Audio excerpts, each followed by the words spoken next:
형제들아, 서로 비방하지 말라. 형제를 비방하는 자나 형제를 판단하는 자는 곧 율법을 비방하고 율법을 판단하는 것이라.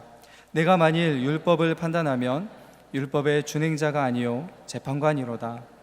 입법자와 재판관은 오직 한 분이시니 능히 구원하기도 하시며 멸하기도 하시느니라. 너는 누구이기에 이웃을 판단하느냐? 들으라. 너희 중에 말하기를 오늘이나 내일이나 우리가 어떤 도시에 가서 거기서 1년을 머물며 장사하여 이익을 보리라 하는 자들아, 내일 일을 너희가 알지 못하는도다. 너희 생명이 무엇이냐? 너희는 잠깐 보이다가 없어지는 안개니라. 너희가 도리어 말하기를 주의 뜻이면 우리가 살기도 하고 이것이나 저것을 하리라 할 것이거늘, 이제도 너희가 허탄한 자랑을 하니 그러한 자랑은 다 악한 것이라. 그러므로 사람이 선을 행할 줄 알고도 행하지 아니하면 죄인이라. 여러분, 오늘 야고보서 말씀을 가지고 함께 저희들의 신앙을 잠시 좀 점검하고 또 우리 교회를 점검하고 또 우리의 삶을 좀 한번 점검해 봤으면 좋겠습니다. 말씀을 보다가 한 그 문장이 저에게 다가왔습니다. 이렇게 한 구절인데요, 실제적 무신론자라는 그런 구절이었습니다. 진짜 무신론자는 아닌데, 그렇죠? 무신론이라는 건 하나님이 없다고 인정하는 사람들이잖아요. 그런데 가만히 살펴보면 무신론자처럼 살아가는 성도들, 안타깝게 이런 말이 있습니다. 실제적 무신론자.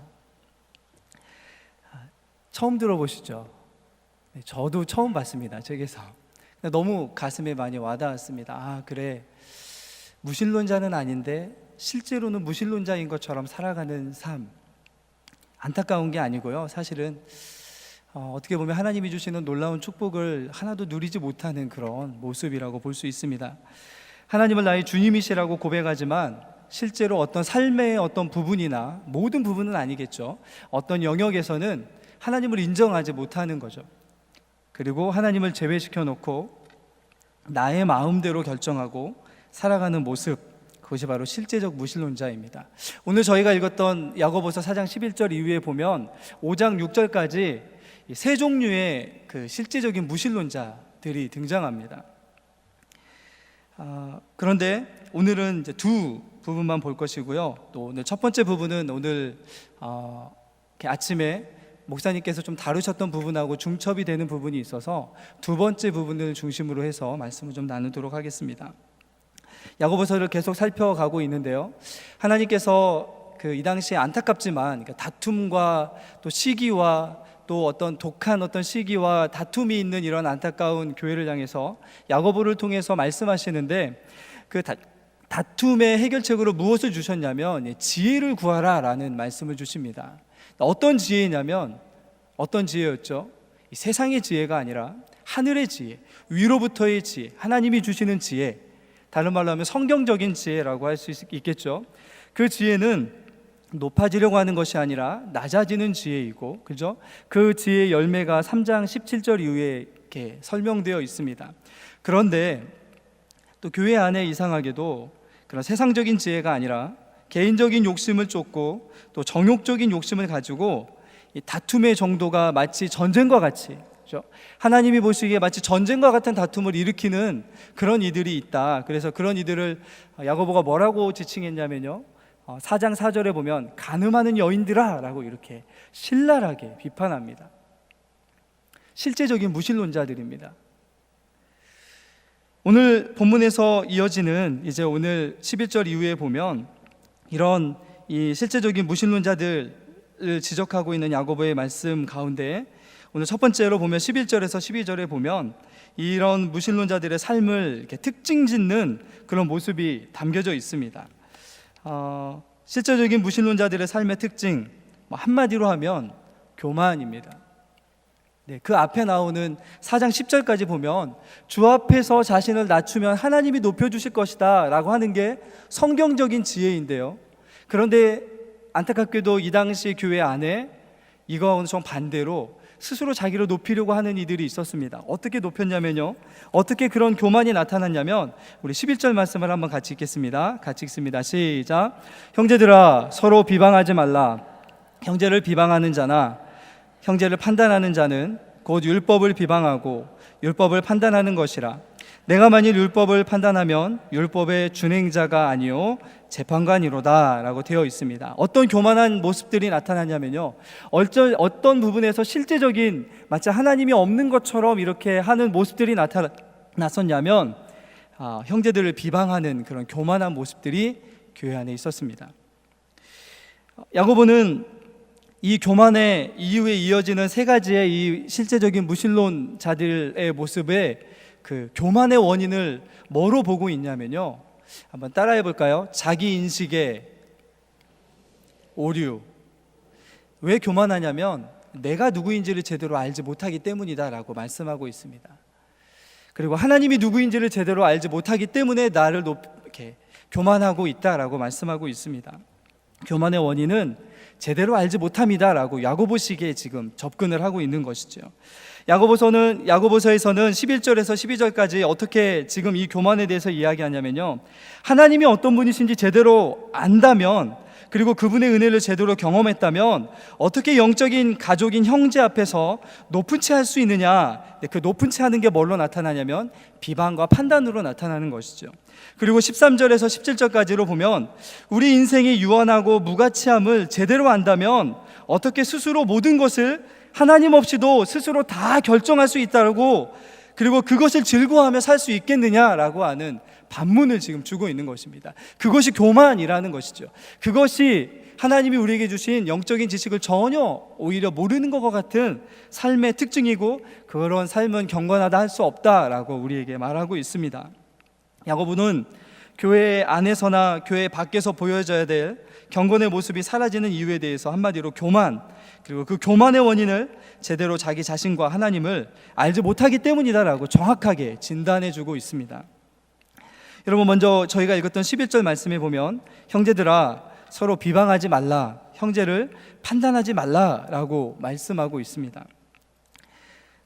비방하다라는 말 보면 형제들아 서로 비방하지 말라, 이 말씀은 비방하는 것이 좋지 않기 때문에 앞으로 비방하지 마십시오라고 하는 이런 어떤 부드러운 권고가 아닙니다. 이 말씀은 이렇게 다시 한번 읽을 수 있습니다. 형제들이여, 지금 비방하는 것을 그치십시오 라는 말입니다. 현재입니다. 이 말씀을 하는 이유는 비방하는 것이 하나님의 마음을 아프게 하기 때문에 그것을 해서는 안 됩니다라고 하는 그런 어떤 권고가 아니고요, 지금 서로 비방하고 있는 여러분들이요, 그 비방을 그치십시오, 멈추십시오라고 하는 명령입니다. 지금이라는 말을, 지금부터 서로 비방하는 것을 멈춰야 됩니다라고 하는 강력한 명령이 이 안에 담겨져 있습니다. 야고보는 이 당시 교회 안에 있었던 비방이라는 말은 누군가를 깎아내리는 거죠. 그죠? 누군가를 깎아내리되 어디까지 내리는 것이 비방입니까? 나보다 낮은 자리로 끌어내리는 게 비방입니다. 그죠? 그런 일들이 교회 안에 없어서 오면은 안 됩니다라고 하는 이야기를 하는 게 아니고요, 지금 그렇게 다른 사람을 깎아내려서 내 밑으로 내리는 여러분들이요, 그거 지금 그치십시오라고 하는 말씀이 이 안에 담겨져 있습니다. 형제들이여 라고 하는 말은 앞에 4장 4절에 나오는 가늠한 여인들아 라는 것보다 훨씬 부드럽습니다. 그러나 11절 이후에 나오는 명령은 그 전보다 훨씬 더 강력한 명령입니다. 현재 교회에서 일어나고 있는 다른 믿음의 가족된 형제들에 대하여 나쁘고 악하게 말하는 비방을 지금 당장 멈추라는 명령이 주어지고 있습니다. 그런데 왜 서로 비방하느냐가 중요하죠. 야고보는 비방하는 이들에 대해서 그렇게 다른 이들을 낮추려고 하는 이유가 무엇입니까? 다른 이들이 설령 정말로 잘못해서 판단받아 마땅하다고 하지만 그것을 다른 이들이 알도록 떠드는 이유가 무엇입니까? 그리고 그 이유를 무엇이라고 제시하고 있냐면 결국 여러분들이 스스로를 높이려고 하는 것 때문이 아닙니까? 라고 하는 그런 분석을 내리고 있는 것입니다. 내가 높아지려고 다른 이들을 비방하는 것이죠. 나는 그렇지 않다라고 부정할 수 있을지 모르지만 언제나 다른 이들을 비방하고 다른 이들을 판단하는 그 중심에는 내가 높아지려고 하는 그런 교만이 사로잡고 있다라고 하는 것이 야고보가 지금 교회 안에 일어나고 있는 이 비방의 문제를 접근하는 방법이고 핵심입니다. 여러분, 교회 안에서 일어나는 많은 소리들 가운데 오늘 아침에 목사님께서 정확하게 그 답을 내려주셨습니다. 그죠? 혹시 기억나시는 분 계십니까? 고개 끄덕이셔야 됩니다. 기억 안 나시면 목사님 다시 나오셔서 설교하셔야 되는데, 그죠? 때문에가 아니고 뭐라고요? 그럼에도 불구하고 라고 분명하게 말씀해 주셨습니다. 그럼에도 불구하고 이것이 정답인 줄 아는데요, 여러분, 우리 17절 말씀 한번 같이 읽겠습니다. 17절입니다. 같이 읽겠습니다. 시작. 그러므로 사람이 선을 행할 줄 알고도 행하지 아니하면 죄니라. 우리가 답을 몰라서 행하지 않습니까? 우리가 선이 무엇인지를 몰라서 행하지 않습니까? 그렇지 않습니다. 그렇죠? 행할 줄 알면서도 행하지 않는 거죠. 우리가 무엇을 행해야 되는 것이 옳은 것인 줄 알면서도, 지금은 저를 보는 게 선입니다, 여러분. 옆을 보지 마시고요. 선을 행할 줄 알면서도 행하지 않는 여러분들이요, 형제들이요, 비방하는 것 멈추십시오 라고 말하고 있는 것입니다. 길게 하지 않겠습니다. 판단하는 문제 옳지 않습니다. 분명하게 오늘 아침에 들으셨죠. 그것을 입 밖으로 내서 비방이 되게 하는 것들이 있습니다. 초대교회도 있었습니다. 사단은 우리가 이런 것에 약하다는 것을 너무나 잘 알고 있습니다. 세상적인 지혜의 결과물입니다. 그런데 이것을 통해서 교회 안에 독한 시기와 다툼이 일어나고 전쟁과 같은 분열이 일어나게 됩니다. 그럴 바에는 오늘 이 첫 번째 대상인 교회 안에 선생이 되려고 하는 이들, 교회 안에 스스로를 높이려고 하는 이들에게 뭐라고 얘기하냐면요, 여러분의 신앙적이건 아예 자랑하지 말고 스스로를 낮추십시오 라고 그렇게 말하고 있는 것이죠. 여러분, 우리는 누구입니까? 오늘 말씀해 보시면 우리 12절입니다. 우리 12절도 먼저 같이 읽겠습니다. 시작. 입법자와 재판관은 오직 한 분이시니 능히 구원하기도 하시며 멸하기도 하시느니라. 너는 누구이기에 이웃을 판단하느냐? 여러분은 누구이신데 이웃을 판단하십니까? 저와 여러분은 과연 누구인데 이웃을 판단할까요? 우리가 비방하고 싶은, 우리가 판단하고 싶은 이들의 형제입니다. 그렇죠? 우리가 손가락질하고 싶고 판단하고 재단하고 비방하고 싶은 이들의 형제입니다. 그리고 이웃이라고 되어 있습니다. 형제로 시작해서 이웃으로 끝납니다. 왜냐하면 예수님께서 우리 야고보의 2장에 보면 명령하셨던 최고의 법이 무엇이죠? 내 이웃을 내 몸과 같이 사랑하라, 이것이 최고의 법이다 라고 말씀하셨기에 야고보는 형제로 시작해서 이웃으로 끝나고 있습니다. 과연 참된 이웃인 우리 형제들을 우리가 그들 앞에 나는 누구인가를 점검해 보라는 것이죠. 나는 과연 내 형제 앞에 형제로 서고 있는지, 그죠? 믿음의 영적인 가족으로 서고 있는지를 점검해 보라는 것이죠. 여러분은 누구이십니까? 라고 하는 질문을 야고보가 지금 교회를 향해서 던져주고 있습니다. 여러분, 우리는 누구입니까? 우리를 누구라고 생각하며 살아가고 있습니까? 우리는 언제나 은혜 입은 죄인에 불과합니다. 다른 이들과 화평을 이루는 지혜, 언제나 이런 겸손한 자기 인식을 통해서만 가능한 것입니다. 다른 이들을 비방하고 판단하는 이들의 그런데 오류는 그저 자기 자신이 누구인지를 제대로 판단하지 못하는 것에서만 멈추지 않습니다. 자기 자신을 높이려고 하는 수준이 다른 사람을 끌어내려서 자기 밑으로 삼고자 하는 그 정도 수준이 아니고요, 오늘 말씀에 보면은 형제를 판단하는 이는 무엇을 비방하고 무엇을 판단하고 있다고요? 하나님의 법인 율법을 판단하고 율법을 비방하는 것과 같다라고 말씀하고 있습니다. 왜냐하면 하나님께서는 분명하게 하나님의 법을 통해서 뭐라고 명령하셨기 때문이죠. 내 이웃을 내 몸과 같이 사랑하라고 분명하게 말씀하셨기 때문입니다. 이것이 선인 줄 우리는 알고 있습니다. 그런데 때때로 많은 이들의 삶 속에 이것이 선인 줄 알면서도 이것을 스스로 무시하고 외면하고 또 이것을 피해가는 경향들이 나타납니다. 야고보가 지금 그것을 지적하고 있는 것이죠. 하나님의 명령인 율법인데 그것을 세우신 분, 입법자가 하나님이시고 그것을 통해서 재판하시는 분도 하나님이십니다. 그런데 우리가 무엇을 통해서 구원받았냐면 그 율법의 기준과 잣대를 가지고 구원받은 것이 아니라, 그죠? 때문에 구원받은 것이 아니라 그럼에도 불구하고 구원받은 우리들인데, 그죠? 하나님이 우리에게 주신 율법을 우리는 스스로 외면하고 있다라는 것이죠. 율법을 스스로 폄하합니다. 다른 사람을 비방하고 판단하는 것은 그 율법을, 아니야, 이 율법 가지고는 교회를 교회답게 만들 수 없어, 이 율법 가지고는 세상 살아가는 것 이렇게 살아갈 수 없어, 현실은 율법과 달라 라고 이야기하면서 율법을 폄하하고 율법을 오히려 끌어내리는 그런 일이 형제를 비방하는 가운데 일어나고 있다라고 하는 말씀을 주고 있는 것이죠. 여러분, 야고보서의 큰 주제가 경건입니다. 그런데 우리의 삶에 어떻게 경건이 일어납니까? 율법을, 하나님의 말씀을 내 삶에 현실화시킬 때 내 삶의 경건이 일어납니다. 그런데 우리는 반대로 해나가고 있습니다. 현실은 율법과 달라, 실제로는 율법처럼 할 수 없어. 그것이 바로 실제적인 무신론자들입니다. 죄의 본성이고 우리 안에 남아있는 죄의 찌꺼기들이 이렇게 우리를 이끌어가죠. 사단은 이것을 너무나 잘 알고 있기 때문에, 여러분 4장 7절로 다시 한번 좀 돌아가 볼까요? 4장 7절입니다. 같이 한번 읽겠습니다. 시작. 그런즉 너희는 하나님께 복종할지어다. 마귀를 대적하라. 그리하면 너희를 피하리라. 하나님 앞에 겸손한 문제를 이야기하는데 거기에 누구를 데려와서 이야기하냐면 마귀를 데려와서 이야기합니다. 그렇죠? 죄의 본성을 가지고 사단은 끊임없이 우리 자신들을 이렇게 스스로를 높이고 어디까지 높아지게 만드냐면, 죄가 항상 그런 거죠. 하나님의 법도 스스로 판단해서 그것을 폄하하고 비방하고 그것을 무용지물로 만드는 수준까지 높아지게 만듭니다.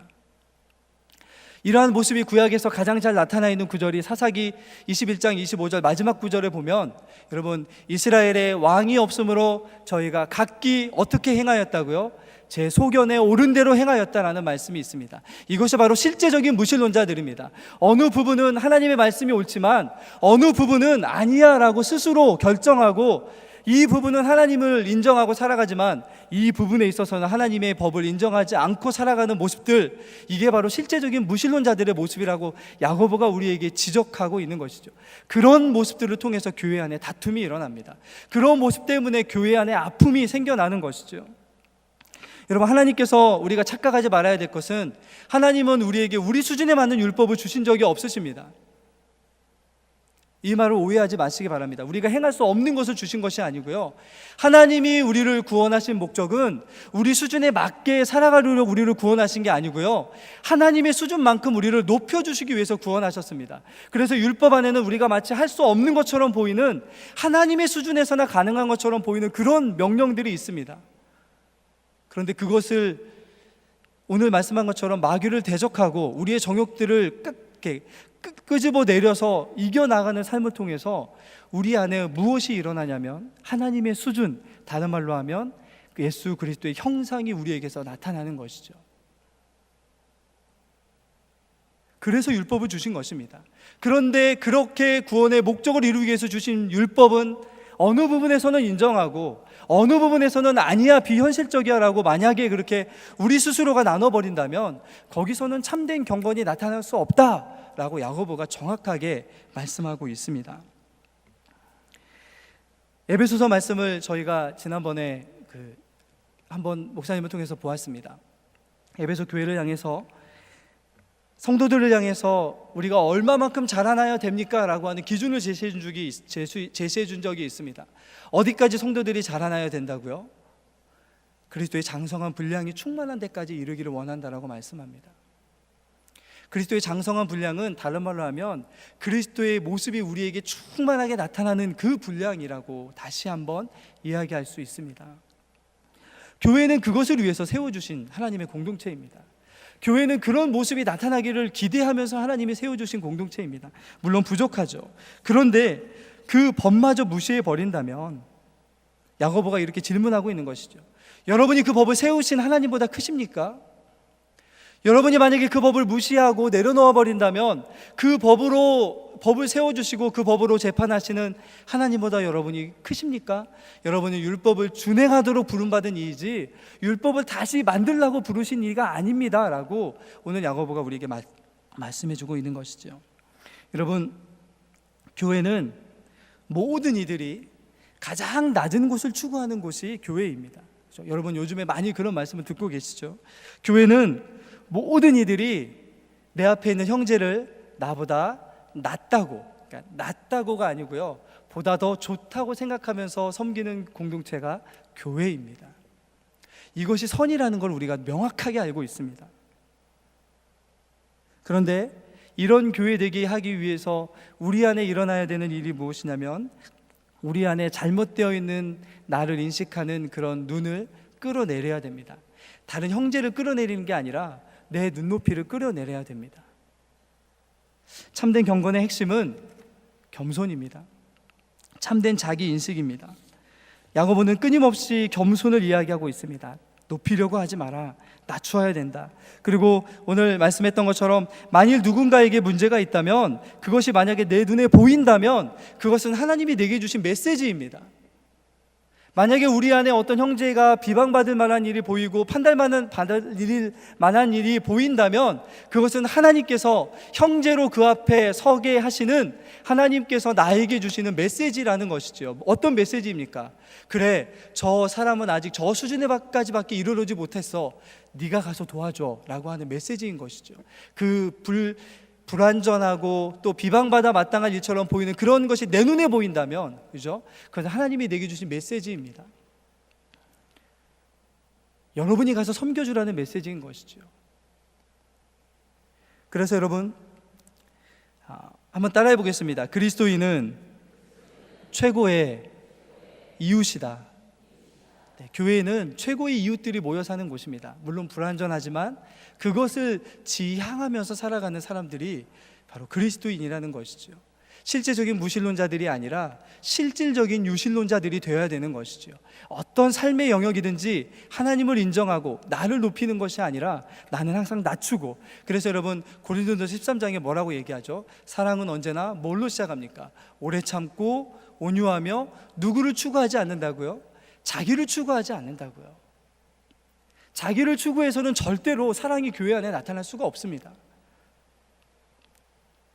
그렇게 내가 누구인지, 왜 내가 내 형제 앞에 서 있는지, 그리고 형제의 그런 여러 가지 부족함이 왜 내 눈에 보이는지를 다시 한번 마음에 새기면서 그렇게 교회를 세워가시는 저와 여러분들 될 수 있기를 간절히 소망합니다. 여러분, 그리고 우리 13절 이후에 보시면 두 번째 교회 안에서 나타나는 잘못된 자기 인식, 실질적인 그 무신론자의 모습이 나타납니다. 우리 13절 같이 읽겠습니다. 시작. 들으라, 너희 중에 말하기를 오늘이나 내일이나 우리가 어떤 도시에 가서 거기서 1년을 머물며 장사하여 이익을 보리라 하는 자들아.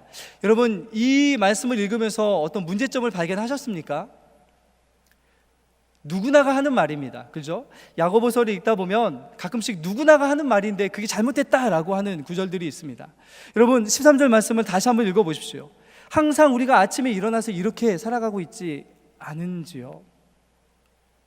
오늘 내가 뭘 할지, 그죠? 무엇을 위해서 할지, 그것을 결정하는 게 누구입니까? 그죠? 우리들입니다. 그죠? 우리들이 이것을 결정하며 살아가고 있습니다. 그런데 야고보가 참된 경건의 문제와 함께 이 문제를 지금 우리에게 조금은 심도 깊게 생각해야 된다라는 것을 말씀해 줍니다. 어떤 말씀이냐면요, 여러분 13절에도 보면 이 말을 하고 있는 원래 대상은 장사하는 사람인 것처럼 보입니다.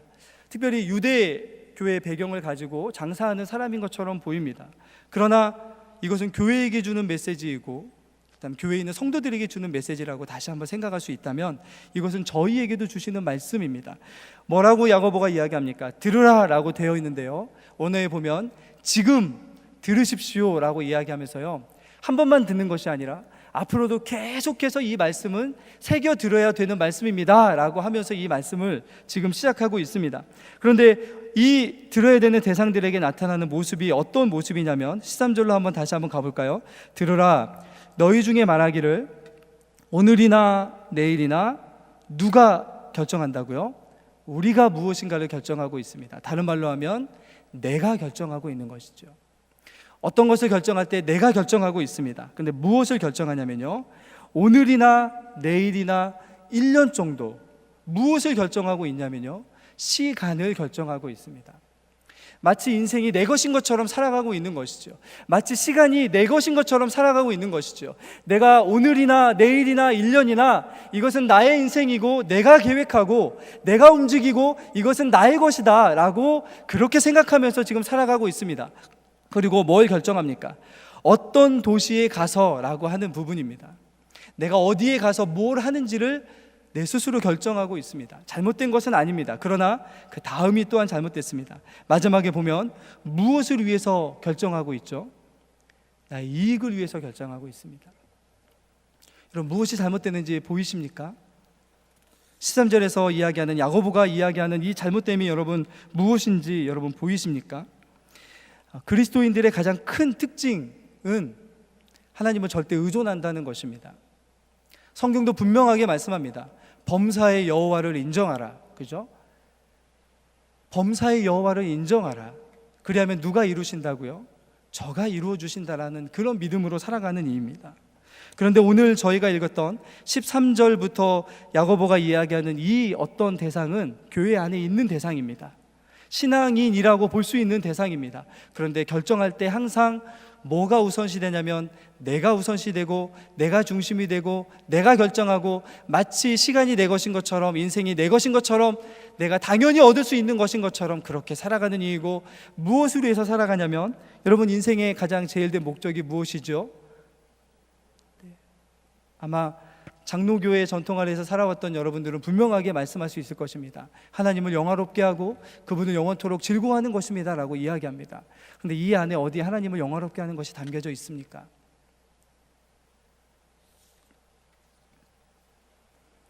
그래서 야고보는 여러분들, 이렇게 이야기하고 있는 여러분들이 어떤 존재인지 알아야 됩니다 라고 말하고 있습니다. 어떤 존재입니까? 14절 마지막으로 같이 읽겠습니다. 시작. 내일 일을 너희가 알지 못하는도다. 너희 생명이 무엇이냐? 너희는 잠깐 보이다가 없어지는 안개니라. 여러분, 시간이 우리 것입니까? 시간이 정말 우리 것입니까? 오늘이 우리의 것이고 내일이 우리의 것입니까? 1년 뒤에 인생이 우리의 것입니까? 야고보가 이렇게 이야기하고 있습니다. 여러분, 여러분들의 인생은 오늘 여기서 안개라고 되어 있는데요, 이렇게 사전을 찾아보니까 입김이라고 또 쓰여 있더라고요. 여러분, 곧 추워지죠? 추워지면 우리가 후 하고 하면 입에서 뭐가 나가죠? 입김이 나갑니다. 몇 분 동안 지속되죠? 네, 순간 사라지죠. 그죠? 이것은 두 가지입니다. 우리는 그렇게 순간, 오늘 말씀하셨던 것처럼, 목사님 말씀하셨던 것처럼 순간 찰나를 살아가는 존재이다도 되지만, 또 하나를 뭘 말씀하냐면요, 우리는 순간 앞에 어떤 일이 일어나는지도 결정하지 못하는 연약한 존재다라는 사실을 기억하라는 것이죠. 우리가 우리 앞에 바로 뒤에 일어날 일을 스스로 결정하면서 살아가고 있습니까? 아니면 주어지는 시간을 받아가면서 살아가고 있습니까? 시간은 우리에게 주어지는 것이지 우리가 주인이 절대 아닙니다. 시간은 하나님의 선물이지 우리가 그것을 붙잡고 살아가는 것이 아닙니다.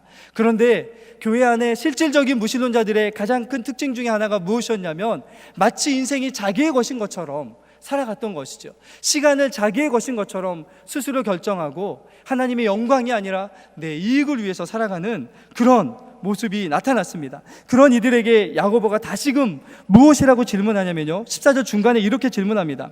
여러분들, 여러분의 생명이 무엇입니까? 라고 하는 그런 질문입니다. 이 질문은 다시 풀어보면 이렇게 받아들일 수 있습니다. 여러분이 살아가는 존재의 목적은 무엇입니까? 여러분, 왜 살아가십니까? 그런데 여러분, 구원받은 그리스도의 백성들은 다시 하나 질문해야 돼야 됩니다. 하나님이 왜 나를 구원하셨을까? 그죠? 여러분에게 주신 새 생명의 목적은 무엇입니까? 라는 것에 그 질문에 답할 수 있어야 되는 것이죠. 그냥 인생이 주어진 삶의 목적을 뛰어넘어서 새로운 피조물로 만들어주신 새 생명의 목적은 무엇입니까? 라는 것에 답할 수 있는 인생을 살아가십시오. 그런데 그런 인생을 살아가기 위해서는 인생이 내 것인 것처럼 살아간다면, 내 앞에 일어나는 하루, 이틀, 1년 뒤의 삶이 마치 내가 주장하고 내가 좌지우지할 수 있는 것처럼 살아간다면, 그것은 창조의 목적, 새롭게 우리를 창조하신 하나님의 구원의 목적을 전혀 이루지 못하며 살아갈 수밖에 없습니다 라고 하는 경고의 말씀을 야고보가 우리에게 주는 것이죠. 11절에서 12절에 나오는 교만, 다른 말로 하면 욕심은 누군가보다 내가 높아져서 그를 지배하려고 하는 지배 욕구입니다. 4절에 나오는 정욕이라고 할 수 있죠. 13절 이후에 나오는 이 들어야 되는 이 대상들, 이 사람들은 소유욕에 가득한 이들입니다. 또 다른 정욕입니다. 이 욕심에 사로잡혀 있으면 여러분 어떤 인생이라고 이야기하냐면요, 16절에 이렇게 이야기합니다. 이제도 너희가 허탄한 자랑을 하니 그러한 자랑은 다 악한 것이라. 허탄하다는 말이 어떤 뜻인지 아시죠? 빈 쭉정이처럼 아무것도 그 안에 생명이 없다는 뜻입니다. 이 세상을 살아가면서 뭔가를 많이 자랑하지만 결국에는 하나님 보시기에는 허탄한 것에 불과하다는 것이죠.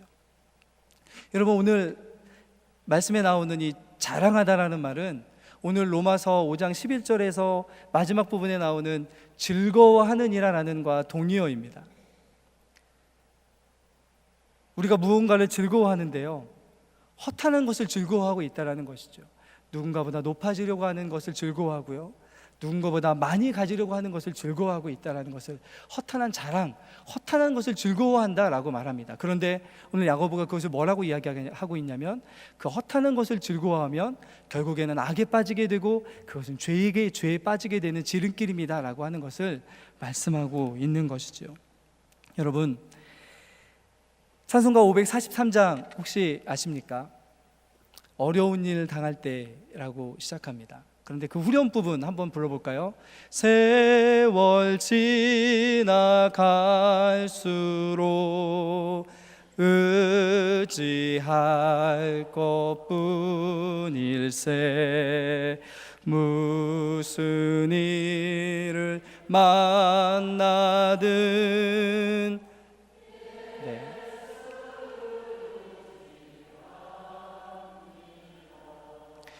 하나님이 참된 신자로 만들어가는 삶의 특징이 무엇이냐면, 어떤 일을 만나든지 하나님을 의지할 수밖에 없다라는 참된 믿음의 고백을 하는 사람들입니다. 우리의 삶의 어떤 영역에서 하나님을 의지하지 않고 있는지, 그렇게 의지하지 않는 모습이 우리에게 나타나면요, 우리에게서 하나님의 뜻이 온전히 드러나지 못하고 성취되지 못합니다. 우리 일상에서 우리의 시간도, 우리의 생명 자체도, 우리의 능력도 하나님께 맡기고 하나님을 의존하는 그 겸손함이 바로 야고보서에서 이야기하는 참된 경건입니다. 이것이 아닌 다른 것들을 자랑하는 것은 허탄하고 악한 것이고, 내가 높아지고 내가 많이 가지는 것을 즐거워하는 허탄한 악이요 죄로 가는 길입니다. 여러분, 우리는 선이 무엇인가를 잘 알고 있습니다. 알면서도 하지 않는 게 죄라고 말씀하고 있습니다. 그죠? 알면서도 하지 않는 것이 죄라고 이야기합니다. 하나님이 금지한 것을 깨뜨리는 것이 그것만이 죄가 아니고요, 하나님이 하라고 하는 것을 하지 않는 것도 죄가 됩니다. 율법을 범하는 것이고 어기는 것이고, 그 율법이 내 삶에서 이것은 옳지 않아, 이것은 그렇게 현실적이지 않아, 이것을 한다고 어떤 유익이 있어? 없어 라고 하는 율법을 부정하는 그런 죄에 빠지게 된다는 것이죠. 그래서 여러분, 군대에 같으면 임무 불이행은 커다란 죄입니다. 우리에게 맡겨주신 놀라운 임무가 있습니다. 바로 형제라는 임무입니다. 우리는 언제나 늘 우리의 지체들 앞에서 형제로 서게 됩니다. 그렇죠? 형제로 서게 됩니다. 그 형제됨을 우리가 올바로 행해 나가지 않으면 그것이 주님이 보시기에는 덕스럽지 않게 된다라는 말씀을 오늘 우리에게 주고 있습니다. 우리 교회가 늘 사장에서 이야기하는 낮추고 겸손하고 선한 열매로 가득하였으면 좋겠습니다. 그래야 해서 오늘 4장 15절 말씀에 보면 너희가 도리어 말하기를, 다른 말 해야 되는 것이 아니라 우리가 해야 되는 말은 주의 뜻이면 우리가 살기도 하고 이것이나 저것을 하겠습니다. 이것이 우리 인생의 평생의 고백이 될 수 있기를 예수 그리스도의 이름으로 간절히 축원합니다.